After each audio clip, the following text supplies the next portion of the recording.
Ал өмүрүнө эч кандай коркунуч жок болсо да, аялдын бөйрөгү жабыркап, тез арада операция жасоо керектигин билдирди. Эркек ал аялды сактап калуу үчүн Айгүл өз бөйрөгүн беришин талап кылды. Каталкада жатып, Айгүл аны сүйгөн адам мындан ары жок экенин түшүндү. Операциядан кийин ойгонгондо, башка аял билерик менен мактанууга келди. Билерик анын ата-энеси калтырган мурас болчу. Ал ажырашууну жана билерикти өткөрүп берүүнү талап кылды. Чындыгында Айгүл бул жашоодон кутулууну эбак эле каалаган. Ал эч ойлонбостон макул болду. Бул эркекти ачуулантты. Ал аны билерикти аны сүйгөндөн да көбүрөөк жакшы көрөт деп айыптады. Ачуусу менен билерикти терезеден ыргытып жиберди. Айгүл анын артынан чуркап жөнөйт деп эч ким күткөн эмес. Ал аял ооруканадан олуттуу жаракат албай чыкса да, Айгүл түз эле ооруканадан сөөк коюу бюросуна жөнөдү. Ал өзүнө мүрзө тандады.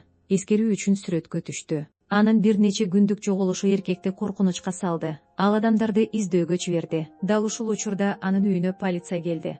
Эгер сиз ушул сыяктуу видео тасмаларды көргүнүз келсе, биздин Instagram жана TikTok баракчаларыбызга катталыңыз да, күн сайын кызыктуу жана кыргыз тилинде видео тасмаларды көрө аласыз да.